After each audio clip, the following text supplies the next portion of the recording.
Assalamualaikum warahmatullahi wabarakatuh. Di video kali ini kita akan membahas salah satu struktur data dinamis yaitu stack.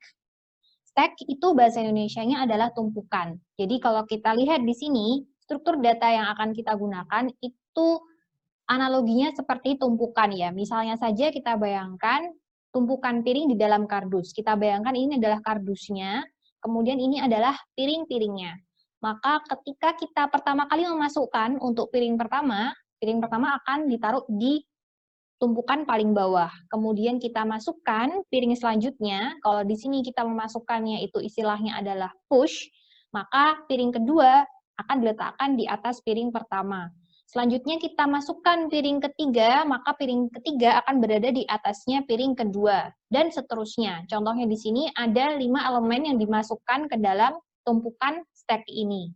Kemudian kalau misalnya kita mengeluarkan, kita nggak bisa mengeluarkannya langsung dari bawah atau dari tengah ya. Sebaiknya kita keluarkannya dari atas. Maka di sini istilahnya adalah last in, first out. Yang pertama kali masuk, di sini first in, last out. Pertama kali masuk yaitu piring pertama, dia akan terakhir keluar. Sedangkan last in, first out, yang terakhir kali masuk yaitu piring kelima, dia akan pertama kali keluar. Di sini kalau mau keluar itu istilahnya adalah pop ya. Jadi kalau misalnya yang dikeluarkan pertama kali kita panggil pop, maka 5 akan keluar pertama kali. Selanjutnya kalau kita pop lagi, kita keluarkan piring selanjutnya yaitu 4, dan seterusnya sehingga piring pertama menjadi yang paling terakhir keluar atau last out. Jadi kalau misalnya kita lihat, misalnya top itu ada di mana sih? Top itu akan menunjuk ke elemen yang paling atas, di tumpukan paling atas. Sedangkan di bawah sini, piring paling bawah, elemen yang pertama kali masuk, itu next-nya 0 ya, karena dia adalah yang paling bawah di tumpukan tersebut. Setelahnya adalah last in, first out, atau disingkat LIFO.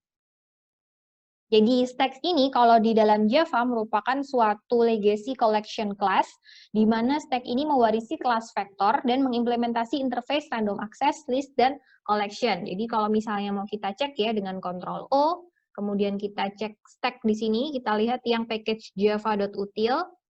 Nah, di sini terlihat bahwa stack itu dia mewarisi dari kelas vektor. Jadi kalau kita lihat lebih lanjut lagi, Ctrl O kita cari vektor, di mana vektor juga di package java.util, kita lihat bahwa vektor itu dia mewarisi kelas abstract list dan mengimplement dari list ya. Jadi termasuk collection list juga. Jadi di sini ada beberapa metode utama daripada stack, yaitu ada push, pop, pick, empty, dan search. Jadi dia sebenarnya juga bisa menggunakan metode-metode yang ada di list, tapi pada umumnya yang wajar digunakan dalam konsep stack adalah kelima metode ini. Jadi kalau kita kembali lagi di sini, stack mendukung beberapa operasi pada vektor atau list, namun tidak semuanya. Jadi sebenarnya bisa sih add element atau remove element, tapi itu tidak wajar ya, karena stack itu konsepnya ada di pop dan push nanti. Kemudian di sini ya, sudah jelas bahwa collection berbasis pada prinsip last in, first out. Jadi kalau di Java ini, kita misalnya membuat stack untuk pertama kali, inisialisasinya itu adalah stack yang tidak ada elemennya, kosong ya. Jadi misalnya kita gunakan perintah ini ya, stack, kita deklarasikan variabelnya dan juga tipe data untuk elemen dalam stack tersebut. Kemudian di sini adalah bagian untuk membuat stack-nya. Mungkin langsung saja kita coba di NetBeans ya, misalnya saja kita mau buat stack dengan isinya string, misalnya ini adalah tumpukanku sama dengan new stack string dengan isinya kosong. Jadi di sini kita perlu mengimpor dulu dari java.util. Oke, kita kalau mau lihat apakah di sini isinya ada atau enggak, kita bisa pakai metode empty ya. Jadi kita lihat di sini ada 5 metode yang di bold, yaitu adalah metode utama dari stack, yaitu empty. Di sini ada empty, kemudian di sini ada pick, pop, push, dan juga search. Jadi itu adalah metode-metode utama yang ada di dalam stack ya. Jadi di sini kita mau cek apakah dia empty, maka kalau misalnya kita lihat, kita eksekusi, maka true, bahwa dia itu masih kosong. Jadi kalau misalnya kita mau coba gambarkan, misalnya kita kasih ilustrasi ya di sini, yaitu kita punya tumpukan. Ini adalah tumpukanku, seperti itu. Kemudian ini empty ya, masih kosong. Jadi kosong, tidak ada isinya sama sekali. Oke, kemudian kita sekarang mau mengisi isi dari tumpukanku ya. Misalnya tumpukanku dot pakainya push kalau mau ngisi ya. Kita isi dengan piring pertama. Piring pertama. Oke, jadi piring pertama nanti kalau misalnya kita ilustrasikan di sini, itu adalah kita masukkan ke sini ya, push. Ini adalah piring pertama. Kemudian kita push lagi, misalnya tumpukanku dot push piring kedua. Oke, dan juga tumpukanku dot push piring ketiga. Jadi kalau kita gambarkan yang terjadi tadi misalnya push piring pertama, kemudian mengeksekusi yang ini ya, push piring kedua, maka nanti masuk piring di sini, piring kedua, dan kita push lagi piring ketiga. Oke, piring ketiga.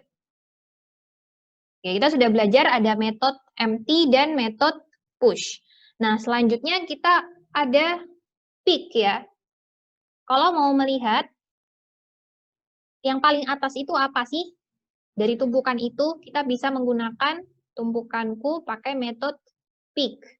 Jadi di sini akan terlihat yang paling atas itu apa. Misalnya kita jalankan, yang paling atas adalah piring ketiga. Jadi ketika memanggil pick, dia akan melihat, pick itu kan bahasa Indonesia artinya mengintip ya, ngintip bahwa yang paling atas di sini adalah piring ketiga. Oke, kemudian kalau misalnya kita mau mengeluarkan, itu juga bisa. Dan kita bisa lihat apa sih yang kita keluarkan, yaitu tumpukanku.pop. Misalnya kita panggil pop seperti ini, lalu kita tampilkan isi dari tumpukanku sekarang, tumpukanku. Oke, jadi kalau misalnya kita panggil, maka tadi piring ketiga tadi ini memanggil dari pick ya, kemudian ini adalah hasil dari pop. Dan kemudian tampil isi dari tag-nya, yaitu piring pertama dan piring kedua. Piring ketiganya sekarang sudah tidak ada. Gitu. Jadi di sini biar kelihatan bedanya ngintip. Ini ngintip. Oke. Kemudian ini manggil pop. Biar kelihatan ya, manggil pop. Jadi seperti ini. Jadi itu fungsi untuk pop. Kemudian jadi kalau misalnya kita gambarkan yang terjadi adalah kalau misalnya pop tadi, ini sekarang sudah dikeluarkan dari tumpukan. Pop. Jadi sekarang yang tersisa paling atas adalah piring kedua. Nah, kita juga bisa search. Search itu dia akan melihat urutan dari atas.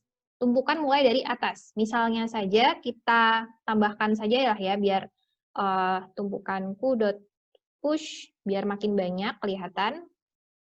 Piring ketiga, kemudian tumpukanku push piring keempat. Nah, kemudian kita mau cari, kita panggil tumpukanku search. Kita mau cari piring kedua. Oke, kita mau cari piring kedua, dan dia akan melihatnya dari atas. Jadi kalau misalnya sekarang kita gambarkan lagi, tadi kita undo dulu. Nah, sekarang sudah ada 4 piring di sini. Ini adalah piring 4. Seperti ini. Dan kemudian kalau misalnya kita panggil metode search, maka dia akan hitung mulai dari atas. Ini adalah nomor 1, 2, 3, dan 4. Jadi kalau misalnya ini kita eksekusi,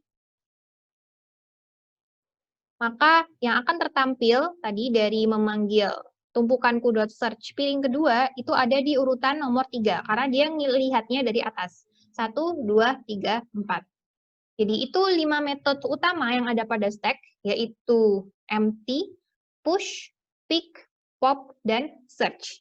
Bila ada yang mau ditanyakan, silakan tanyakan di kolom komentar. Terima kasih. Wassalamualaikum warahmatullahi wabarakatuh.